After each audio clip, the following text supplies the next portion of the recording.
எப்படியாவது வந்து நம்ம மனசை மாற்றணும், நம்ம அபியோட மனசை அப்படின்னு சொல்லிட்டு ராகவ் வந்து நிறைய முயற்சிகள் மேற்கொள்கிறாரு. அதன்படி வந்து பத்திரிகைகளுக்கெல்லாம் வந்து அவர் வந்து என்ன பண்ணுறாரு, இந்த மாதிரி சொல்லி விட்டுறாரு யாருக்கும் தெரியாமல். இந்த மாதிரி வந்து பண்ணுறாரு ராகவ் அப்படின்னு சொல்லிட்டு ராகவ் மேலே வந்து அவங்க எல்லாருமே வந்து இந்த மாதிரி பண்ணுறது நீங்கள் தப்பு இல்லையா, ஒரு ஒய்ஃப் இருக்கும்போது இன்னொரு ஒய்ஃபை வந்து நீங்கள் இந்த மாதிரி மேரேஜ் பண்ண முடியாது இன்னொரு பொண்ணை அப்படின்னு சொல்லிட்டு இருக்காங்க. ஏன் இப்படிலாம் பண்ணுறீங்கன்னு கேட்குறாங்க. இதுக்கெல்லாம் பதில் சொல்ல முடியாமல் திணற மாதிரி நடிக்கிறாரு நம்ம ராகவ். இதையெல்லாம் பார்த்து அபி என்ன பண்ணுறதுன்னு தெரியாமல் தவிக்கிறாங்க. அபி எல்லாரும் திட்டுறாங்க. பார்த்தல நீ பண்ண வேலையில் எல்லாரும் எப்படி கேள்வி கேட்குறாங்கன்னு சொல்லிட்டு, இந்த மாதிரி வந்து டைவர்ஸ் ஆகாமல் நீ இந்த வீட்டிலே இருந்துக்கணும், இன்னொரு பொண்ணெல்லாம் கல்யாணம் பண்ண முடியாது, அது சட்டப்படி குற்றம், அதை யாருமே ஒத்துக்க மாட்டாங்க, இதனால் வீட்டுக்கு குடும்பத்துக்கு தான் கெட்ட பேர் அப்படின்னு சொல்லிடுறாங்க. பாட்டி வந்து அபியை கூப்பிட்டு சொல்கிறாங்க, இங்கே பாரு அபி, இஷ்டத்துக்கு எந்த முடிவும் எடுக்க முடியாது, இப்போ கல்யாணம்லாம் பண்ண முடியாது, முதல்ல உங்களுக்குனா இப்போ டைவர்ஸ் வேணும் இல்லையா, டைவர்ஸ்லாம் முடியட்டும், அதுக்கப்புறமா நீ இந்த வீட்டை விட்டு போனோன்னு தான் நான் அதுக்கப்புறம் எந்த முடிவாக இருந்தாலும் எடுக்க முடியும். ஆனால் நீ வீட்டை விட்டு போகிறதோ டைவர்ஸ் பண்ணுறதோ எனக்கு பிடிக்கல, ஆனால் நீ அப்படி தான் இருக்கணும்னு நான் நினைக்கிறேன், அதெல்லாம் முடிஞ்சாதான் இன்னொரு பொண்ணை வந்து கல்யாணம் பண்ணி ராகவுக்கு வைக்க முடியும். இப்போ நீ இருக்கும்போதே நான் கல்யாணம் பண்ணி நாங்கள் வச்சோம்னா எங்களை எல்லாரையுமே எடுத்துகிட்டு போய் உள்ளே வச்சுருவாங்க, பரவாயில்லையா உனக்கு இந்த குடும்பமான போனால் பரவாயில்லையா அப்படின்னு சொல்லிட்டு பாட்டி கேட்குறாங்க. என்ன பண்ணுறதுன்னு தெரியாமல் அபி தவிக்கிறாங்க. அப்போ இந்த வீட்டை விட்டு நான் போயிடுறேன், போயிட்டா கண்டிப்பாக ராகு கல்யாணம் பண்ணி வைப்பீங்கல்ல, அப்போ கூட கல்யாணம் பண்ணி வைக்க மாட்டோம், உனக்கும் ராகுக்கும் சட்டப்படி எதுவுமே இல்லை அப்படின்னு நான் மட்டும்தான் நாங்கள் கல்யாணம் பண்ணி வைக்க முடியும் அப்படின்னு சொல்லிடுறாங்க. அதனால் அபி என்ன பண்ணுறதுன்னு தெரியாமல் தவிக்கிறாங்க. இதை பார்த்து ராகுவுக்கும் சந்தோஷம் தாங்க முடியல. அப்படியே வந்து ரொம்ப என்ஜாய் பண்ணுறாரு. அப்பாடா பெரிய பிரச்சனை தீர்ந்தது, எப்படியும் அபி இப்போ கல்யாணத்தை பற்றி எடுக்க மாட்டா, எப்படியும் டைவர்ஸ் பற்றி தான் பிரச்சனை பண்ணுவா, அதையும் ஏதாவது பண்ணி நம்ம வந்து நிறுத்தணும் அப்படின்னு சொல்லிட்டு யோசிச்சுட்ருக்காரு.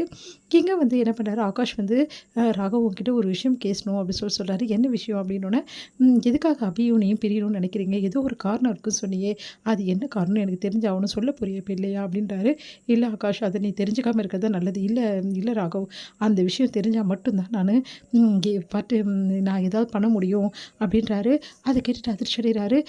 அதெல்லாம் நான் சொல்ல முடியாது, எனக்கு அது விஷயம் தெரியும் அப்படின்னோடனே அப்படியே அதிர்ச்சி தாங்களே, நீ என்ன சொல்கிற அப்படின்னா, அபி வீட்டில் எல்லா விஷயத்தையும் சொல்லிட்டாங்க, அதனால் அந்த விஷயம் என் பொண்டாட்டிக்கு தெரியும், அணுக்கு தெரிய வருது, அணு என்கிட்ட எல்லாத்தையும் சொல்லிட்டா அப்படின்னோடனே அதிர்ச்சி அடைகிறாங்க. நீ என்ன சொல்கிற, உனக்கு எப்படி தெரிஞ்சது இந்த விஷயம் அப்படின்னோடனே, வேறு வழி இல்லாமல் எல்லாத்தையும் அணு என்கிட்ட சொல்லிட்டா, நீ அந்த தப்பை கண்டிப்பாக பண்ணியிருக்க மாட்டேறாகோ, நீ பண்ணிட்டேன்னு சொல்லிட்டு நினச்சிக்கிட்டு தான் இவ்வளோத்துக்கும் காரணம் அப்படின்றாரு. அதை கேட்டு அதிர்ச்சி அடைகிறார் ராகவ். நீ என்ன சொல்கிற ஆகாஷ் அப்படின்னு.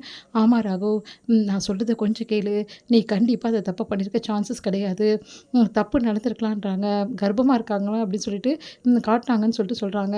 ஆனால் எல்லாமே வந்து எல்லாத்துக்கும் வந்து முதற் புள்ளி நீ தப்பு பண்ணியிருக்கன்னு நினச்சது தான். ஒருவேளை நீ தப்பு பண்ணாமல் இருந்திருந்தா, ஒருவேளை அவங்க கர்ப்பமாகவும் இருந்திருந்தா, அந்த நர்ஸு சொல்கிறதெல்லாம் பொய்யா இருந்திருந்தா அப்படின்னு ஒன்று அதிர்ச்சி அடைகிறாரு. நீ என்ன சொல்கிற ஆகாஷ், இதெல்லாம் நடக்குமா? கண்டிப்பாக நடக்கும்.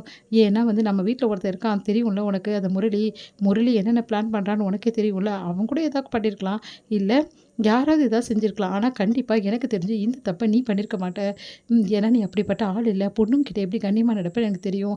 நீ ட்ரிங்க்ஸு சாப்பிட்ருந்தாலும் சரி, எவ்வளோ நாளும் அபி கூட இருந்திருக்க ட்ரிங்க்ஸு சாப்பிட்டுட்டு, அப்போது என்னைக்காவது ஒரு நாள் அபியை நீ தப்பான எண்ணத்தோட தொட்டிருக்கியா சொல்லு அப்படின்னு அப்படி யோசிக்கிறாரு. ஆமாம் ஆகாஷ், நீ சொன்னதெல்லாம் கரெக்டு தான், நான் இப்படி ஏங்கில் யோசிக்கலடா, எனக்கு இப்போ நிம்மதியாக இருக்குது, எனக்கு சந்தோஷமாக இருக்குது, எனக்கு இப்போ ஒரு வழி கிடச்சிடுச்சு, எனக்கு ஒரு ஒளிவட்டம் தெரிஞ்சிடுச்சு, எனக்கு ரொம்ப சந்தோஷமாக இருக்கேன். நான் கண்டிப்பாக அந்த தப்பை நான் செஞ்சுருக்க மாட்டேன், ஏன் மேலேயே நான் நம்பிக்கை இல்லாமல் இருந்தேன், இப்போ எனக்கு ஒரு நம்பிக்கை வந்துடுச்சு, எனக்கு அந்த நம்பிக்கை நீ தான் ஆகாஷ் கொடுத்துட்ட, ரொம்ப தேங்க்ஸ் ஆகாஷ், இதுக்கப்புறம் நான் பார்த்துக்கிறேன், இந்த தப்பு எங்கே நடந்தது, என்ன கதை ஏது கதை, யார் அந்த நர்ஸ் எப்படி வந்து இந்த ரிப்போர்ட் கொடுத்தாங்க, இந்த ரிப்போர்ட் வந்து பொய்யானதுன்னு சொல்லிட்டு நான் நிரூபிக்கிறேன், கண்டிப்பாக இந்த ரிப்போர்ட் வந்து பொய்யானது நான் நிரூபிச்சிட்டேன்னா அபி எனக்கு இவ்வளோ வற்புறுத்த மாட்டா அப்படி சொல்லிட்டு ரொம்ப சந்தோஷப்படுறாரு ராகவ், நிம்மதி அடைகிறாரு. நம்ம